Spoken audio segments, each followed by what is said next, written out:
For this project, we're going to be pouring a stamped concrete path that is way more massive than anything we've tried before. And a little more dangerous too. Ryan, stop! The path is going to be about 80 feet long and will take nearly 280-pound bags of concrete. So we're a little nervous. But today we grabbed a couple cans of red marking paint and spent about an hour deciding on the route we wanted the path to take. We tried out a lot of different options, but we think we came up with the best possible path, which Ryan marked in orange. Now, if only we had a perfect tool to help us dig up all this grass. Works fine for the garden, but for this grass, it's absolute garbage. So we went and rented this guy.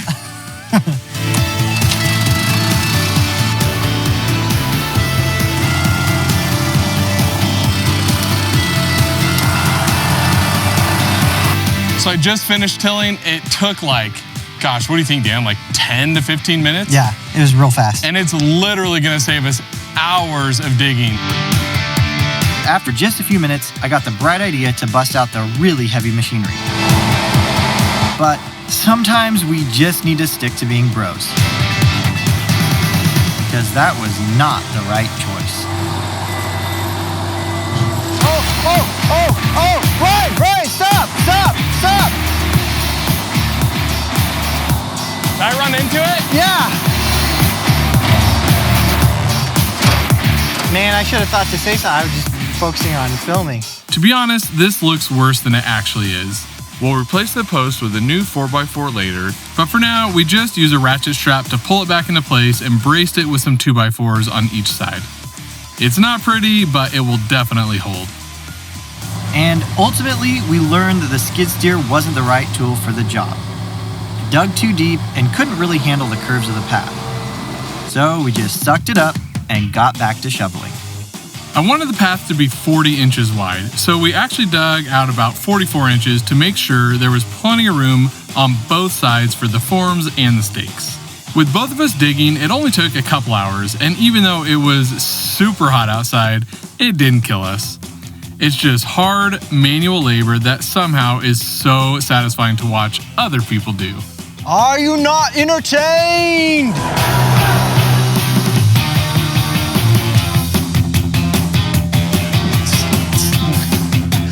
So I saw on YouTube. Wait, youtube.com? Yeah. Okay. Have you heard of it? They recommended using this hardboard. Is that what it was called? It was real cheap for like a whole sheet, especially with today's prices. It was like 12 bucks or something at Lowe's. It came in a 4x8 sheet and we cut it down into 4-inch sections because our entire path is curved, and so we really can't just use 2x4s.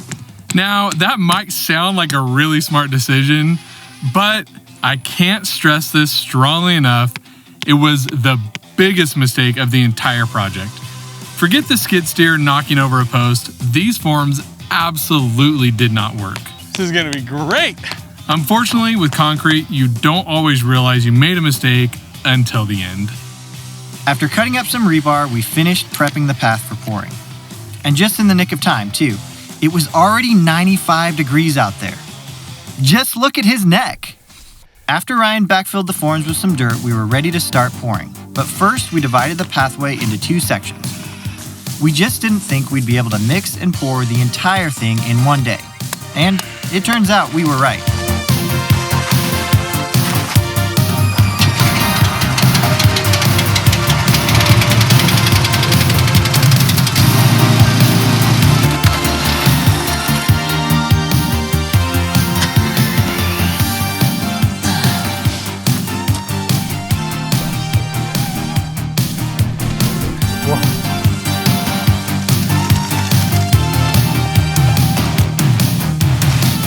We absolutely have the right tool for the job here. Surprisingly, a rake worked just fine for pushing the concrete around. There's an actual concrete tool you can rent to do the same thing, but we didn't regret saving a little money.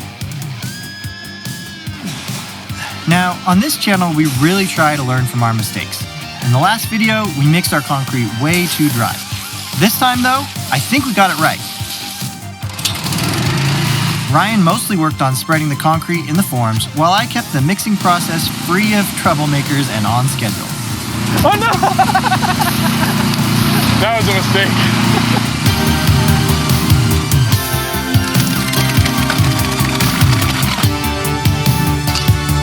this one might be a little too wet, Dan. But it wasn't. We never made it too wet. With the temperatures rising to just under 100 degrees, mixing wet was definitely the smart way to go. This is where we realized that using hardboard for the forms was a mistake. They were too flexible, and the weight of the concrete made them bulge out. So I started putting in a few more stakes while Ryan got to work screening the first sections of concrete that we'd poured. When you're mixing your own concrete for a big job like this one, it is such a slow process that you have to start finishing it while you're still pouring. Luckily, there were 3 of us on the job today. But we were still caught off guard by how fast the concrete dried in this heat. We mixed around 8 bags at a time and just got into a rhythm. Once Ryan started floating and edging though, I took a break from the mixer and we pulled out the stamps from Marshalltown. The last time we tried stamping, we just rented some cheap stamps locally. These are way better. Marshalltown has a bunch of different patterns and textures to choose from, but we picked ones that look like cobblestones. There's a link in the description if you want to go check them out for yourself. So dry now. Is it too dry? Pretty freaking dry. Oh man, it's so dry. You want a mag float behind me? The edges? Yeah. Thank goodness these stamps have a lot of texture. I think it'll cover up some of this. We'll see. Oh, I hope so.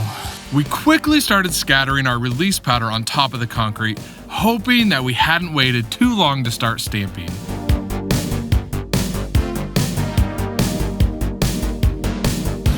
Hey, that actually went in. Might not be too late. Oh! Heck yeah. Oh, that looks so good.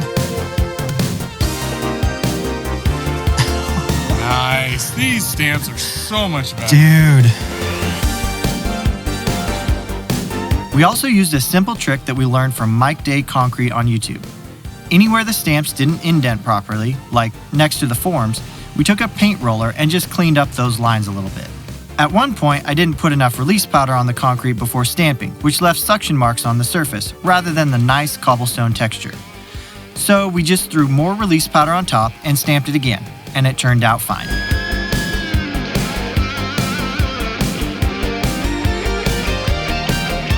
First section done. That was a close one up there. We almost waited too long, but I think we're good.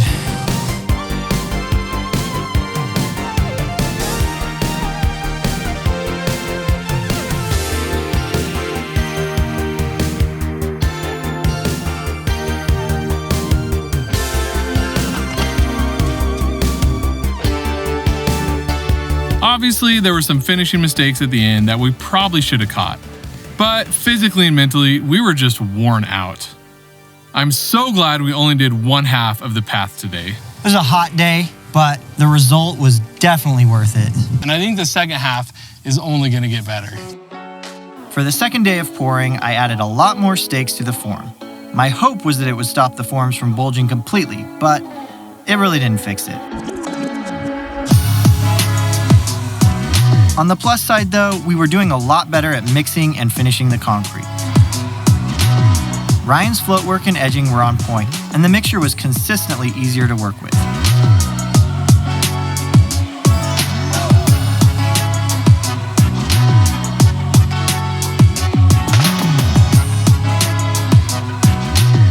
And I also realized that offsetting the stamps makes the pattern look even more seamless. It doesn't matter much for a path like this, but if you're doing a patio, it's definitely the right way to go. I think that no matter what type of concrete work you're doing, it's almost always got to be a 3 or 4 bro job. You've got to have someone working the mixer, someone pouring, and someone finishing. And if you can get your concrete delivered rather than mixing it yourself, you could easily finish a job like this in half a day, rather than the 2 full days it took us to pour.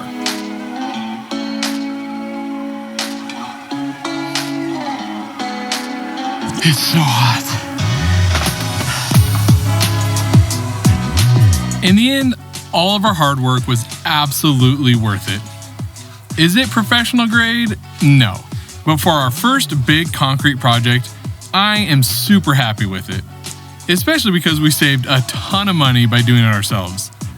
A pro would have charged anywhere from about $10,000 to $14,000.